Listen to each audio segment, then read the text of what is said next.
any other G7 country, to the point where 80% of Canadians now, for the first time ever, believe home ownership is just for the very rich. Thanks to everyone who has subscribed to the channel so far. This is an extremely small and independent channel, and every subscriber really helps us to continue to make videos and show politicians speaking in their own words. Vancouver and Toronto are now among the most expensive housing markets in the world. We have 1,400 homeless encampments in Ontario alone, 35 in Halifax. Food prices have risen 37% faster in the United States than they have in Canada, a gap that has appeared and widened with the application of the carbon tax on the farmers who grow our food and the truckers who ship our food. A tax that Justin Trudeau and the NDP Liberals now want to quadruple to 61 cents a litre, which would not only starve our people and kill our jobs, but would grind our economy to a halt. We know that President Trump would be calling all of our businesses, welcoming them to leave Canada and go south of the border where there is no carbon tax and where other taxes are dropping. It would be a gigantic sucking sound of Canadian jobs, businesses, and money heading south that would add to the already $500 billion of net outflow of investment from Canada to the U.S. that has happened since Justin Trudeau took office 9 years ago. After 9 years of Trudeau, we've gone from having equal median income. Canadian and American workers made the same amount of money 10 years ago, to income per person now $22,000 higher in the United States than it is here in Canada, after 9 years of high taxes, more bureaucracy, and doubling of our national debt. And then there is the broken immigration, broken budget, and broken border. Justin Trudeau is a weak leader who has lost control of spending, lost control of immigration, and lost control of our border. And don't take my word for it. Look at the facts. His own government admits there are as many as 500,000 people in Canada illegally. We know that seizures of fentanyl doses by U.S. Border Patrol at U.S.-Canada border have more than tripled between last year and this year. In 12 months to September 2024, 11,600 pounds of drugs have been seized by U.S. Border Patrol agents at the Canada-U.S. border. In 2024, U.S. border guards caught 10 times more people sneaking southward from Canada than in 2022. This is a problem that we expect will only get worse because we have 700,000 international students here now that Trudeau and his former immigration minister, Sean Fraser, hinted that they would be able to stay permanently. And now suddenly that message has reversed, and Trudeau and the NDP Liberal government say that their plan is to hope, with the honor system, that they will leave voluntarily. CSIS, and then there's the drugs. I'm quoting now from a document obtained by Access to Information by Blacklock's reporter. This is a briefing note the Prime Minister received almost a year ago. CSIS identifies more than 350 organized crime groups actively involved in the domestic illegal fentanyl market. And what has Trudeau done since he got this information back in January, almost a year ago? Absolutely nothing, other than try to legalize and liberalize these same drugs. He has weakened our borders, and he doesn't even inspect 99% of shipping containers that come into our country.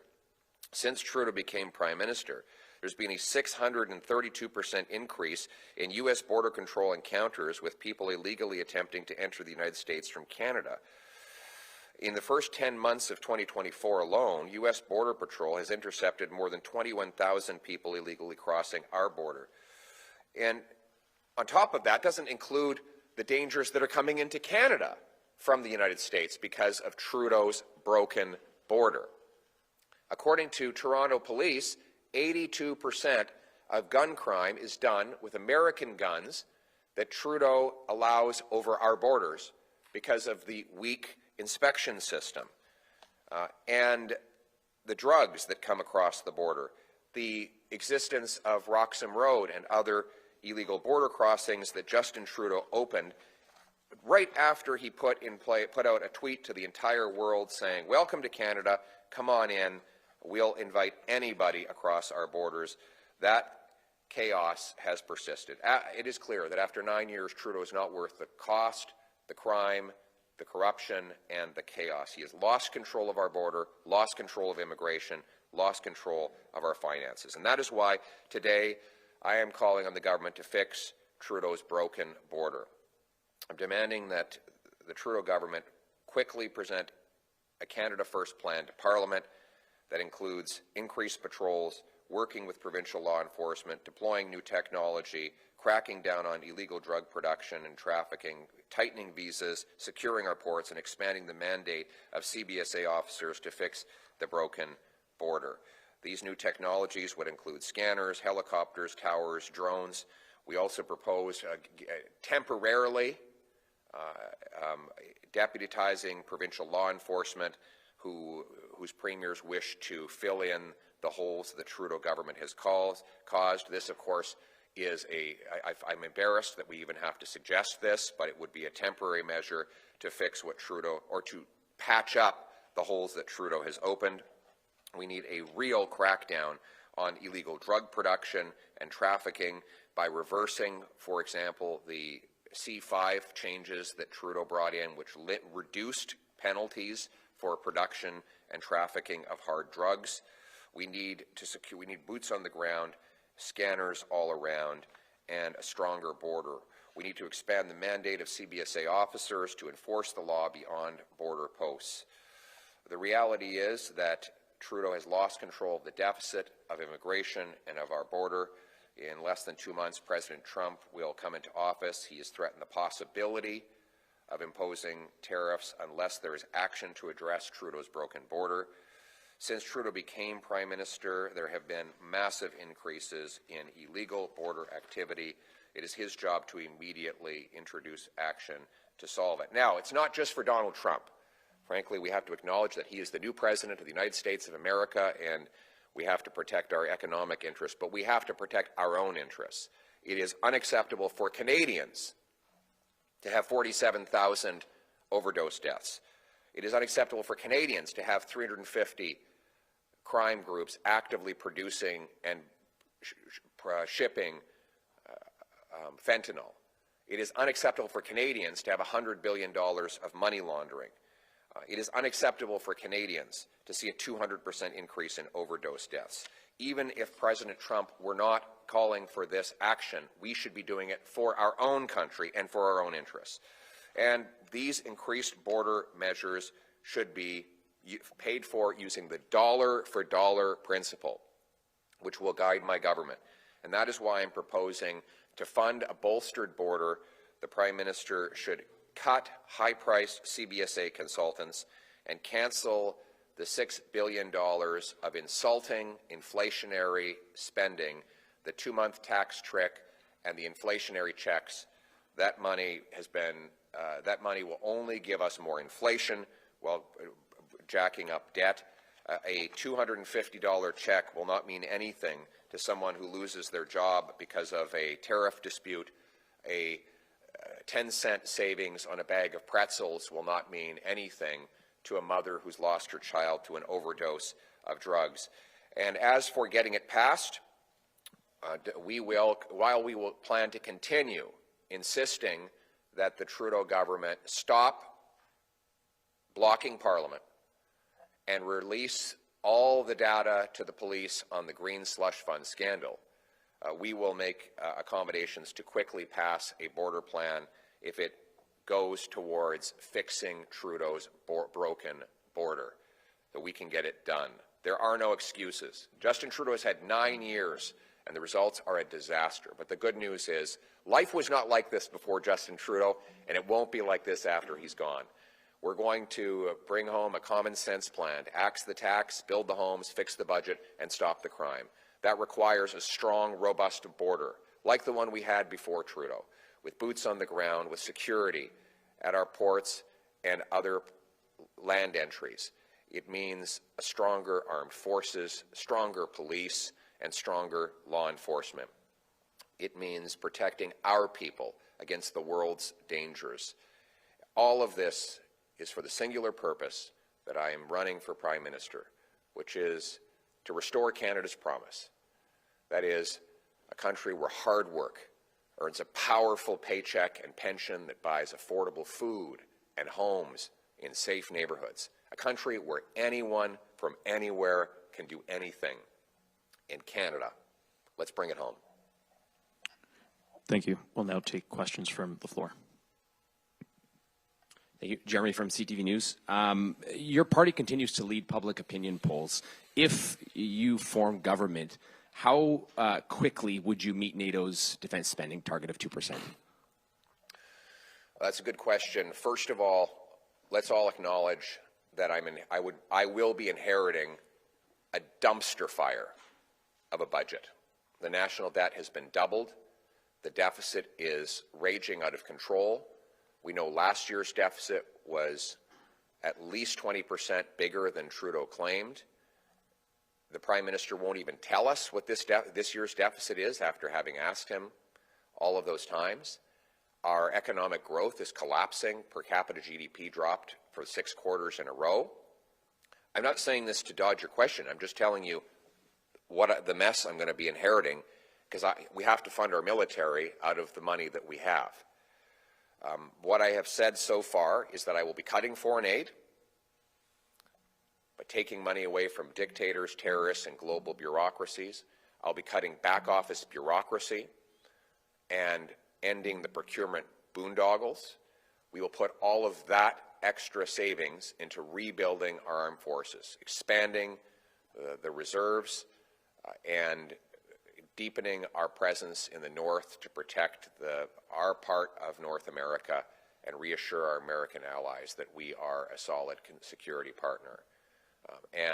That is going to be necessary, not just for our security, but for our economy. Thank you. Next question. Good morning, Mr. Poilievre. JP Tasker, CBC News. Can I ask you about asylum seekers? The number of asylum seekers has essentially tripled over the last 7 years. We're up to 130,000, on pace for more this year. The number of resettled refugees has also doubled. Is it time for a hard cap on the number of asylum seekers and refugees, and what's an acceptable number to you? I think it is time for a cap, and it's time to get rid of all of the abuse. One of the problems we have now is that Trudeau got rid of the visa requirement for Mexico and basically allowed thousands of people to come here who are not refugees, who are ultimately rejected as refugees, but only after many years of us paying their bills and funding their legal cases and paying for the bureaucracy of treating their case. We need to shut off the flow of false refugee claims who are in no danger in their country of origin, but who are sneaking in either through our porous border, through our weak visa system, and then when they land here, making a false claim. And by the way, I'm not accusing them of making false claims. The refugee board ultimately finds those claims are false. But in the interim period, we're stuck with the false claimant for 5, 6, 7 years. And this is putting enormous strain on our housing market, our healthcare system, and our job market, where our Canadian jobs are being taken by black market, under-the-table workers that take cash and ultimately deprive our people of jobs. Now, I have real refugees. I love real refugees. Our country was built in large part by real refugees who were genuinely fleeing danger, like my wife. But I have no time for people who lie to come into our country, and that is the problem we have to cut off.